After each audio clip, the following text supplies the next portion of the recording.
The Turkish health minister has compared Istanbul to Wuhan, the central Chinese city where the novel coronavirus first emerged, as the epicenter of infections. He said the spread of COVID-19 in Istanbul was brought under control through contact tracing executed by a team of experts. They followed trails like medical detectives and argued it would have been difficult to contain the virus otherwise. Britain said Iran's launch of a military satellite this week was of significant concern and inconsistent with the United Nations resolution. The UN has called upon Iran not to undertake any activity related to ballistic missiles designed to be capable of delivering nuclear weapons. Earlier, US Secretary of State Mike Pompeo called for Iran to be held accountable for the launch and said he believed it defied the Security Council resolution. Authorities closed all entrances to a Palestinian refugee camp in eastern Lebanon after 4 people tested positive for the coronavirus, bringing the total cases in the settlement to 5 and heightening concerns that the disease could further spread among its overcrowded population. The 4 infected with the virus are relatives of a woman who tested positive earlier this week and are isolating inside their home, according to a statement from the UN Agency for Palestinian Refugees. It said they were so far not in need of hospitalization. Arab coalition spokesperson Colin Al-Turki Al-Malki said the coalition to support legitimacy in Yemen announced that it was extending a unilateral ceasefire in the country by 1 month. The 2-week ceasefire in Yemen announced by the coalition expired on Thursday. It had gone into effect on April 9th to support the UN-led peace process and Secretary-General Antonio Guterres' call for a ceasefire. Al-Malki reiterated his call for exerting all efforts to reach a permanent ceasefire in Yemen and agree on serious and tangible steps to alleviate the suffering of the Yemeni people. A new set of initiatives was launched to support the main economic sectors in the Kingdom of Saudi Arabia in the wake of the outbreak of the novel coronavirus. The Saudi Arabian Monetary Authority, or SAMA, announced a set of measures and guidelines for banks to limit the negative impact of the crisis. Earlier this month, a royal decree was issued unlocking an additional $2.4 billion to cover part of private sector salaries in heavily impacted sectors.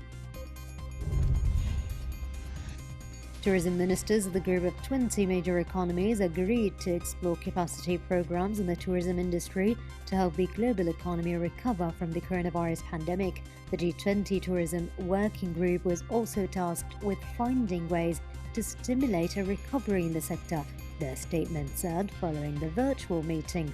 The World and Travel Tourism Council has estimated that up to 75 million jobs are at risk in this labor-intensive sector. Armenian Prime Minister Nikol Pashinyan decried crimes against civilization and demanded an apology from Turkey as his country marked the 105th anniversary of the World War I era Armenian genocide. Commemorative events were scaled back this year due to the coronavirus restrictions imposed throughout the country, and the Yerevan Memorial was closed to the public. In a short video addressed to the memorial, Pashinyan said that after more than a century, the consequences of the genocide have not been eliminated. Iranian President Hassan Rouhani called on Iran's armed forces to seek regional stability while maintaining vigilance and a strong presence as a war of words escalated with the United States. The head of Iran's elite Revolutionary Guards has said that Tehran would destroy US warships if its security is threatened in the Gulf, a day after US President Donald Trump warned Tehran over harassment of US vessels. A 2015 UN resolution called upon Iran to refrain for up to 8 years from work on ballistic missiles designed to deliver nuclear weapons, following an agreement with 6 world powers to limit its nuclear program. State-owned Saudi Arabian Military Industries announced the appointment of Walid Abu Khalid as acting chief executive officer, taking over from Andreas Schwer. The company, established in May of 2017, seeks to localize 50% of military spending by 2030 as part of Crown Prince Mohammed bin Salman's plan to diversify the kingdom's economy away from oil revenue. Schwer was the boss of combat systems as Germany's Rheinmetall AG before he joined Saudi Arabian Military Industries as chief executive in 2018. The US mission in Geneva said that although the United States did not participate in a meeting of world leaders on the coronavirus outbreak, there was no doubt about continuing determination to lead on global health matters. World leaders pledged to accelerate work on tests, drugs and vaccines against COVID-19 and to share them around the globe, but the United States did not take part in the video conference launch of the World Health Organization initiative. The United States has halted funding to the WHO, which President Donald Trump has lambasted as slow and China-centric. The United States had been the largest donor. The White House pushed back at a torrent of criticism of President Donald Trump, saying his apparent suggestion that disinfectant could be injected to treat patients with COVID-19 was taken out of context. During a televised briefing on the coronavirus pandemic, Trump mused that researchers might investigate ways of injecting disinfectant to cure the disease, comments that sparked outrage among experts. President Trump has repeatedly said that Americans should consult with medical doctors regarding coronavirus treatment, a point that he emphasized again during his speech briefing. As more countries look to relax lockdown restrictions, experts are concerned a second wave of coronavirus will emerge. The director of the Centers for Disease Control and Prevention said a resurgence of COVID-19 next winter could hit the US healthcare system even harder than the original outbreak. Researchers have compared the coronavirus crisis to the 1918 Spanish flu pandemic, which is estimated to have claimed 50 million lives. Global oil supplies may be 6% less than expected by 2030 because of delays to investments by energy companies in response to falling crude prices due to the coronavirus crisis. Oil and gas companies across the world have slashed investment budgets, exiting projects or delaying bringing them on stream to counter a fall in crude prices to record lows due to a supply glut as the coronavirus outbreak destroyed demand.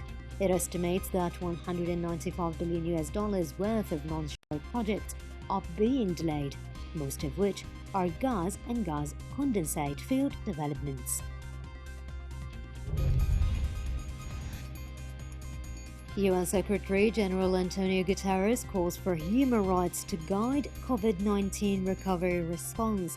He said the coronavirus pandemic is not only a critical public health danger, also human, economic and social emergency that is fast becoming a human rights crisis. He emphasized that people and their rights must be front and center and that human rights can and must guide COVID-19 response and recovery.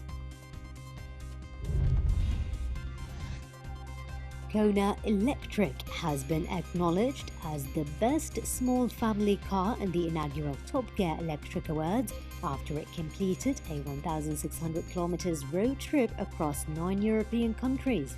Hyundai Motors' fully electric SUV was not only commended for its efficiency and long-distance capability, but also for its smooth and effortless performance. In total, 9 countries were visited, with the trip starting in the Czech Republic and the 1,600 kilometers drive taken in Germany, Austria, Switzerland, France, Luxembourg, Belgium and Holland. The Kingdom of Saudi Arabia and other Gulf countries have been forced to take strict precautionary measures to rein in the coronavirus disease outbreak during the holy month of Ramadan. Sheikh Abdul Aziz Al Sheikh, Saudi Arabia's Grand Mufti, said people would have to perform Taraweeh and Eid prayers at home to prevent spreading the virus. Anyone caught violating the ministry's instructions would be relieved from working in mosques, with no exception granted to even imams and staff.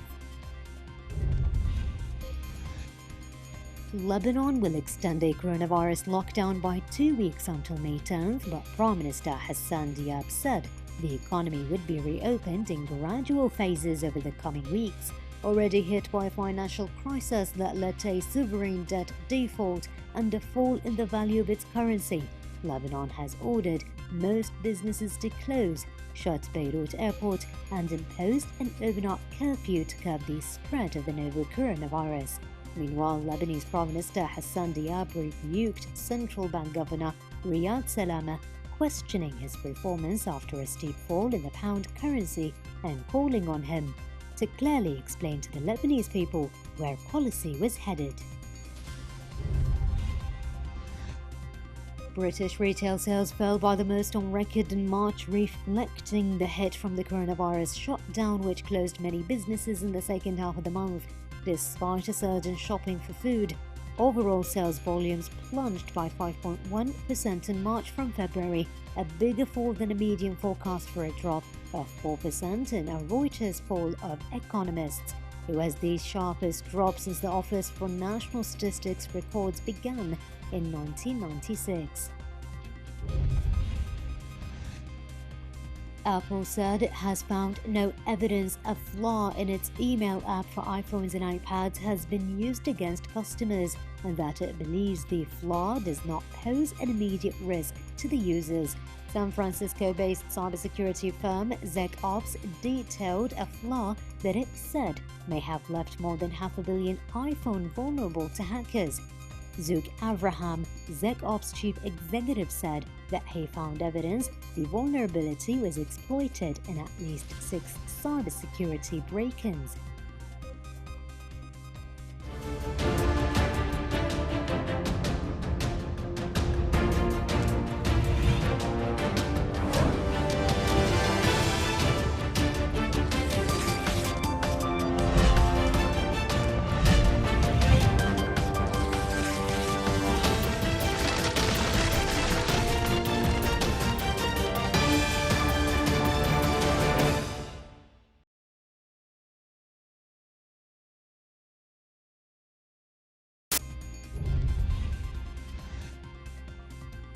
The queue for the food bank snacked for hundreds of meters out of the shuttered marketplace, bordered by tower blocks and down the side of a 4-lane highway on the outskirts of one of Europe's wealthiest cities.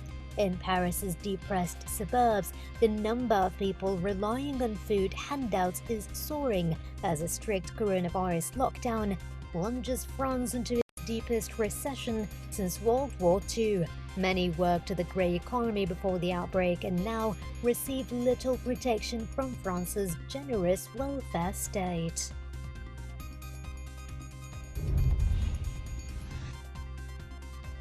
Hermès has weathered the global coronavirus crisis better than rivals, with a 7.7% decline in first quarter comparable sales, and the Birkin handbag maker said that business was picking up strongly in China after shops reopened last month. The coronavirus crisis first hit China, a major market for luxury goods, late last year before spreading around the world, leading to lockdowns across Europe, including Italy and France, as well as the US. Hermès chief executive Axel Dumas said that the second quarter would be hit hard by the health emergency, given that 75% of the group's stores are still shut.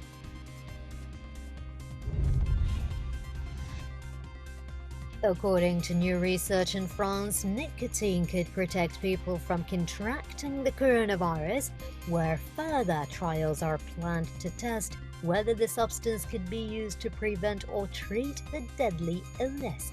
The findings come after researchers at a top Paris hospital examined 343 coronavirus patients along with 139 people infected with the illness with milder symptoms. They found that a low number of them smoked compared to smoking rates of around 35% in France's general population.